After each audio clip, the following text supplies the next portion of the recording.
Thanks for inviting us in. It's now 11 o'clock, and tonight that mass shooting in downtown Indianapolis has people across our city calling for action. They're urging the mayor, police, parents, activists, someone to do something. That shooting left 2 teenagers dead and 5 other people injured. Tonight, 4 teens are now facing various gun charges, but it's not clear if any of them are connected directly to the violence that we saw over the holiday weekend. So what now? Our city leaders tasked with answering that very question are now voicing as much frustration as anyone. In fact, maybe more. We've got team coverage for you tonight. And we begin with Alex Almanza, who talked with members of the City County Council who agree something has to be done. The night started with a prayer followed by a mandate from city leaders and community members ordering change, starting with an extended curfew for children. In a last-minute amendment to Monday's agenda, City County Councilor Leroy Robinson introduced Proposal 232, which would extend the curfew for kids in Marion County. Not about penalties, but first and foremost, the thing we're going to do is we're going to try to offer some support to the parents. If they are not abiding by the curfew and if there's multiple violations, we can be able to fine them, get them parenting classes. If passed, kids ages 15 to 17 have to be off the streets by 11 on Friday and Saturday nights. The rest of the week, it's 9 p.m. And for kids 14 and under, it's 9 p.m. every single night. Relationships are important, and I think we need to support parents as well as our kids. Our parents need support. It's hard. But some city leaders say a curfew alone won't fix the problem. And it's actually pretty weak, right? All it's doing is changing times. And we seen last year that we were in the same exact scenario, and here we are again. The Fraternal Order of Police calls the plan, quote, window dressing on a sinking ship. FOP leaders say they want prosecutors to get tougher and judges to stop what they call a, quote, revolving door for repeat offenders. I've got a 15-year-old daughter, I got an 11-year-old son. I know where they're at all times, right? And if there's not, there are organizations and ways that we can try and bring some of that, and that goes back to the question about where we're spending the resources from the city. Is it on parenting classes, is it on diversion programs, or is it on intervention programs? But supporters argue this is just one piece of the puzzle. IMPD Chief Chris Bailey saying, quote, this isn't about ruining anyone's fun, it's about saving lives. We look forward to continuing our work with elected leaders, government agencies, and the community to protect what matters most, our children. That proposal now heads to the Public Safety and Criminal Justice Committee meeting on July 16th. If approved, it will be sent back to the full council for a final vote in August. In Indianapolis, Alex Almanza, 13 News. So this shooting made national headlines this week, putting downtown Indy in the spotlight for all the wrong reasons. Our city leaders hope this gun violence doesn't paint a negative picture of downtown. Just last week, you may remember Downtown Indy Inc. released the results of its downtown perception survey from last year. It showed 56% of people feel safe in the heart of our city. People need to feel safe in order to come downtown. Downtown feels safer when there's more people downtown. And so it's a cycle that works hand in hand. To have gun violence become the thing that sort of defined this weekend for downtown is heartbreaking, and it's frustrating for businesses, for residents, for so many in our community. Downtown Indy Inc. President Taylor Schaefer told us that building a positive image of downtown has taken years. Now, there are groups all over our city helping build up our young people, mentors and advocates working tirelessly to get kids and teens on the right path. So tonight, our Logan Gay continues our team coverage. She's digging into these programs aimed at curbing youth violence. It's not enough to be trauma informed. Now you got to be trauma responsive. And as a city, we need to be responsive right now. Kareem Hines works with young people every day through his nonprofit, New Boy.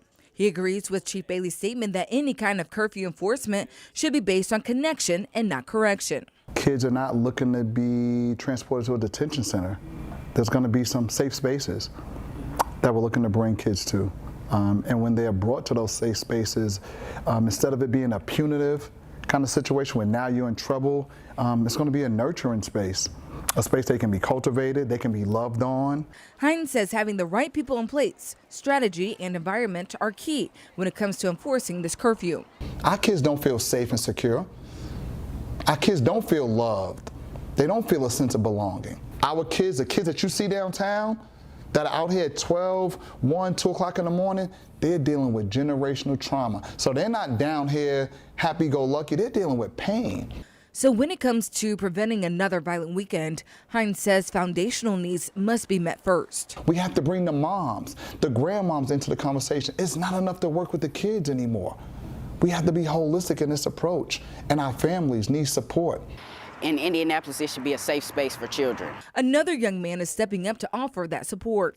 15-year-old J.P. McMillan founded the group Young Minds of Indiana, which aims to help young people make good decisions. I feel because I am their age, they will understand me more than an adult.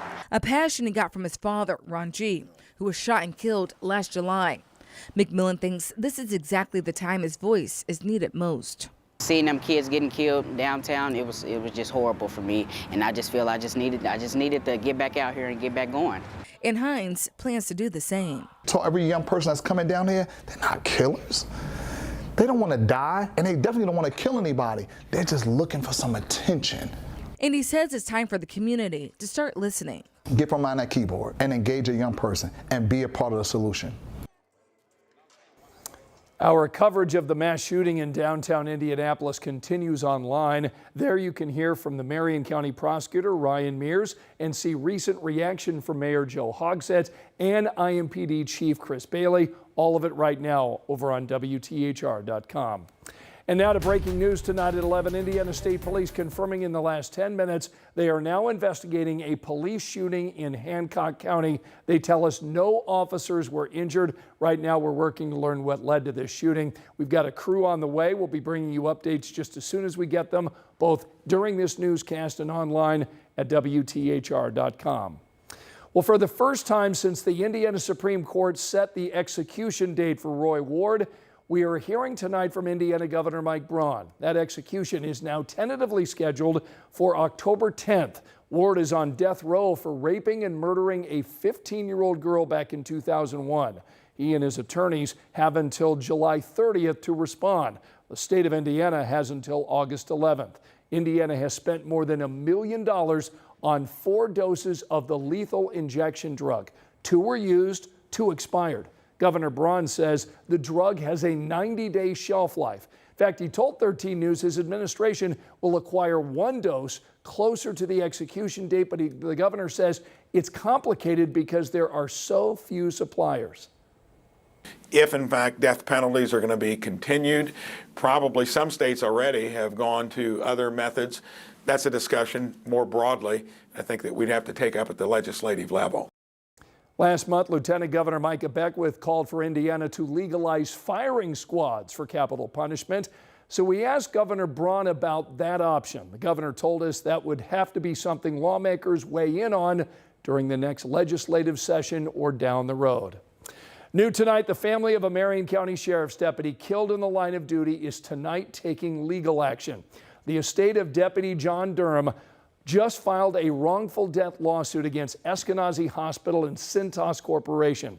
Deputy Durm was killed nearly 2 years ago. Investigators say Durm was returning from Eskenazi with an inmate, Orlando Mitchell. They say Mitchell attacked Durm outside of the community justice campus. The lawsuit claims staff at Eskenazi failed to properly restrain Mitchell after a medical appointment. The lawsuit also alleges Cintas supplied faulty AEDs to the sheriff's office, then failed to maintain them. The Durm estate is asking for damages and a jury trial. Tonight we've reached out to Eskenazi and Cintas. Eskenazi tells us it is not commenting on litigation, and we are still waiting to hear back from Cintas. Angela?